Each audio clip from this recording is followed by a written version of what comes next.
We have done till the characteristic of functions, and then we need to start from probability space for today. So it's again it's a slight revision, and things are a bit newer at sometimes, but we need to go with a sensible pace. And I don't want to rush, especially in this session. This is very important for you to understand before going towards discrete event simulations, uh, which are which puts a very important, which have a very important part in this lecture. Now, what is the probability space? Probability space could be thought as a sample space or something. Probability space could be thought as in terms of a set theory as well. So probability space for a random experiment is a mathematical construct. First thing is probability space is a mathematical construct. It consists of three components. It has a sample space, S, the sigma algebra of events. This is the new thing. We will go through it, and we know it quite well, but we didn't know it with the name. It has the sigma algebra and the probability measure. So what is the probability? What is the probability assigned to individual events, and what is the basis of that measurement? So it is called probability measure P. Another thing is the sample space S is a set consisting of the possible outcomes of the random experiment. So, what is sample space as you know, sample space will always contain um, sample space will always contain all of the values or all of the outcomes that are physically possible. These all are called sample space. Now, the second is called event. An event is a subset of the sample space of from a random experiment. So if we conduct a random experiment and we have, say, 100 possible outcomes, then those 100 possible outcomes would construct our sample space, and one of any 100 outcomes or two of any 100 outcomes or whatever combination we like could be thought of as an event. So for example, if you roll a die, then an event could be getting any number between 1 and 6, or an event could be getting an odd number. So in order to get in the second event, say we have E1 getting a number, so the event would be getting either 1, 2, 3, 4, 5, or 6. How many outcomes are possible? There are 6 possible outcomes. So in that case, the probability will be getting any number would be 1 divided by 6, because 1 is the number of times that event would occur, and 6 is the total possible outcomes. Similarly, for event 2 E2, which we say that getting an odd number, so an odd number could be either 1 or 3 or 5. So there are three possibilities. So in that case, the probability would be 3 divided by 6 or 1 upon 2. So 50% of the times we would expect for a unbiased die to show an odd number, and for the rest 50% we expect an unbiased die to show an even number, and that's actually how it goes. So an event is a subset of sample space from a random experiment. A sample space contains all of the is a set consisting all of the possible outcomes. An event could be one of the outcomes or a combination of more than one outcomes. What is a sigma algebra? A sigma algebra of event sorry of events A is a set of events from a random experiment that satisfy the following property. So a sigma algebra of events. So one thing is quite clear, that the sigma algebra is dependent. It's something we measure on events. Sigma algebra cannot be measured is not measured upon sample space. So sigma algebra is called A, and is of events A is a set of events from a random experiment that satisfy the following properties. If any event belongs to sigma algebra, then that event belongs to that sigma algebra. So it means that, so it should be S. I think there is a typo. If E belongs to S, then E belongs to A. Then any event belongs to the sample space should be belonging to the sigma algebra. So that I think there should be a correction. Just look at the book, chapter 2 of the book by Solovsky. I think this is over there. So please correct that. So if any event belongs to the sample space, then event should be belonging to the sigma algebra. Of course, we cannot have any event which is outside the sample space. So if you roll a die, then sample space could contain event of getting 1, 2, 3, 4, 5, and 6. You cannot have any event of getting any number greater than 10. So if event belongs to the sample space, then event should belongs to the sigma algebra. This is the first condition. Second is, if E1 belongs to A and E2 belongs to A, then their union should also belongs to A. Similarly, if two events belongs to A, then their intersection should be in A. So if there are two events, it's kind of like closure property. If you remember that, I told you, I don't know whether I told you or not. Anyways, so what is the closure property in sets? So if a set is closed, it means that if you take any two elements of the set and if you add them, you will get the answer within the set. So the closure property is a bit more easier to explain in infinite sets. Say for example, if you take the set of say let's take the set of odd numbers. So I would expect a box containing all the odd numbers. And if I take any two of the odd numbers, what would be the sum of two odd numbers? If you have a box of odd numbers, and if you take two odd numbers out of the box and add them, should we put the answer in the box or not? No. Why? Okay, thank you very much. Because the answer is an even number. So it means that, what does it mean? It means that we take two in a box, we have a lot of Lego pieces, we take two Lego pieces out, and then if we combine them, we cannot put it back. A similar condition. So it means that the set of odd numbers is not closed under addition.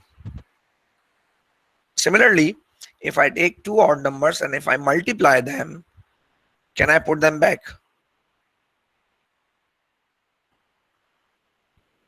Hmm. Yes, possible. Definitely, I would put it back.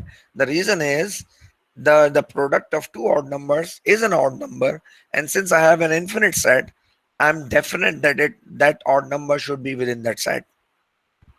So the same goes for the concept of sigma algebra, that if two events are present, then their union should be, so their sum should be over there, and the intersection, it can be thought of as a product in some cases, but the concept is there. So now, the closure property, the concept is there. So I've explained you the concept.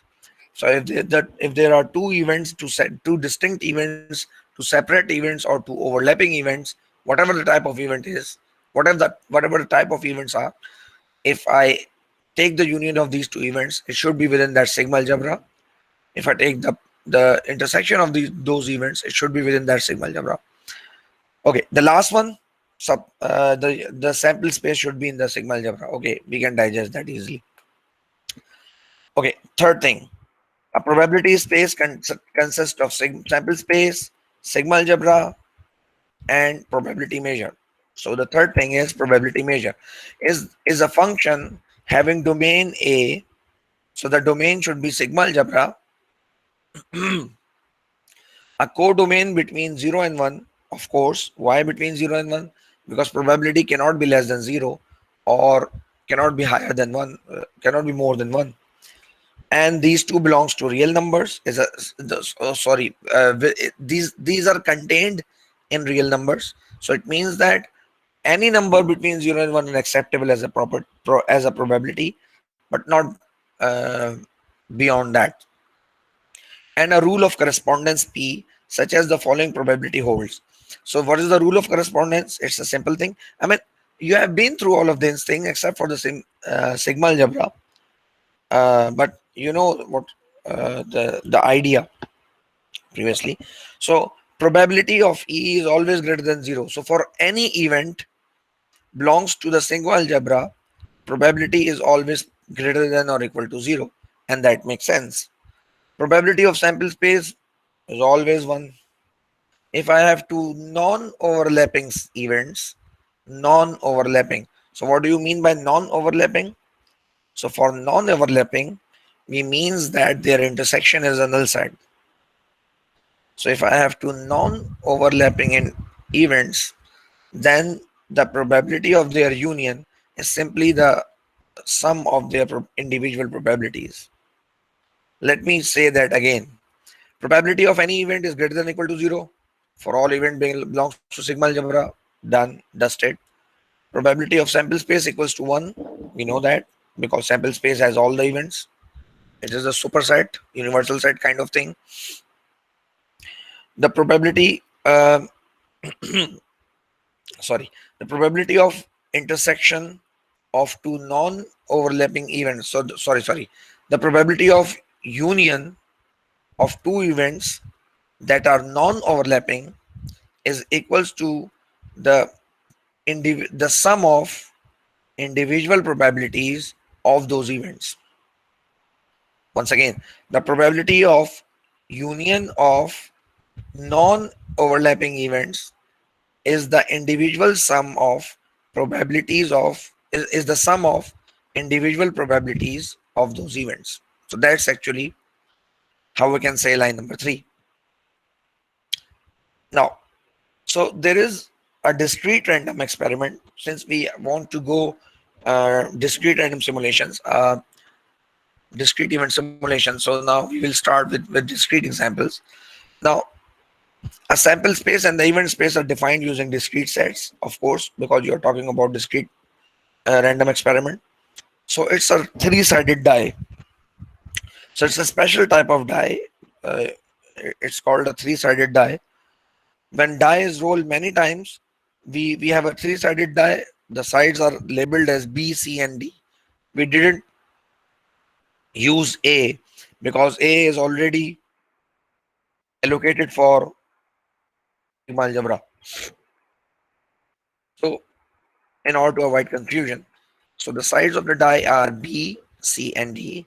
So when a die is rolled many times, I have a three-sided die, and I was curious about what type of outcome I would be getting. So I labeled side any side as B, any side as C, and any side as D. And when I roll it multiple times by using frequentist definition of probability, so I observed that when I roll it many times, side B is shown 1/6 of the time, side C is shown 1/3 of the time, and side D is shown 1/2 of the time. So what does it mean? So if you need to put your probability or put your bet on each or any of the sides, which side would you choose and why? So most of the people are actually saying side number D. Why side number D? Hassan, could you explain that? Why side D and why not B? Sir side B जो है वो half of the time जो है वो repeat हुई है इस वजह से. Okay, so thank you very much. When I roll the die, there is a 50% of 50% chance to get side D.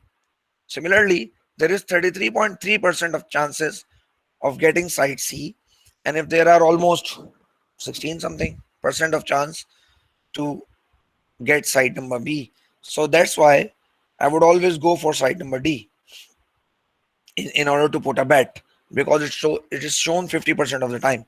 What are the three plus possible outcomes? We can have side B, side D, or side C. Similarly, I mean that's a very common sense. Okay, what is the sample space? Sample space is defined as side B, side D, C, and side D. What is the sum of 1 plus 1 upon 6 plus 1 upon 3 plus 1 upon 2? इसका sum क्या होगा? What is the total? 1 upon 3 plus 1 upon 2 plus 1 upon 6. Sum क्या होगा? What would be the sum of these three numbers?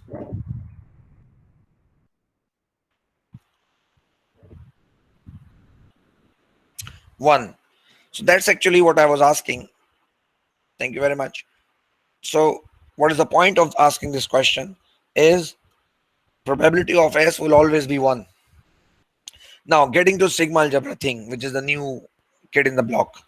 For the event A, the union, intersection, and complement of each pair of these sets must be added to A. it quickly becomes apparent that sigma algebra of events include all possible subsets of S, including S itself and the null set. So it's kind of sigma algebra would turn out to be a power set or something. So the sigma algebra A is constructed as the null set. Sigma algebra should contain S. If you go over, over here, so if there are two disjoint sets, then their intersection should be in sigma algebra. So if the sets are disjoint, the intersection will always be null set. So we need null set. S belongs to sigma algebra. We need S. We need this the sample space. We need the null set. We need all individual events, and we need the combination of events. So there are three combination of events: B, C, B, D, and C, D. So what is the bottom line? Discrete events, discrete sample space S contains k outcomes. The associated sigma algebra of events will contains 2 to the power k. So 2 to the power k is, so we go to the sample space. If there are three events, if k is 3, is 2 to the power 3, which is 8, then the sigma algebra should have. So in a discrete sample space, sigma algebra is nothing else than the power set, and that's all. That includes all the possible combination. So I think we have slayed sigma algebra for the discrete events. Now, what is the probability measure for that case? So the probability measure is defined by enumerating the probability values assigned to each event. So we want to see them as numbers. Now, what is the probability of getting sigma as an event? So the probability of getting sigma is 0. The probability of getting B is 1 upon 6, 1 upon 3, 1 upon 2. Probability of getting B and C is 1 upon 2. Probability of getting B and D is 2 upon 3. The probability of getting C and D is 5 upon 6, and so on and so forth. So this is the probability measure for rolling a uh, three-sided die. I can give you another example of wheel of chance to, and I would ask questions about the wheel of chance in your next lecture. Okay, I know that I'm presenting to everyone. I did it myself. Now, the wheel of chance experiment is, in this example, a sample space and the event. So if you look at the wheel of chance, there are basically, it's a 360-degree circle. The total, and it is divided into some sections. I think usually if it is divided into 12 sections, then each section is 12 degrees apart. And if it is divided into four sections, then each section is 90-degree apart. If it is divided into six sections, then they are 45-degree apart, and so on and so forth. So we rotate it, and then this is a kind of a pointer that points towards any section. We rotate it. It rotates randomly. It should be freely moving. The point of contact should have as less friction as possible. So it should rotate as freely as possible. And the outcome, that actually the arc that stops within the boundary of the pointer, it's actually your outcome. So the parameter of the wheel of chance is marked in degrees. Experimental outcomes indicated by arc of rotation from 0-degree mark to stopping point theta. So this stopping point could be thought of as the theta.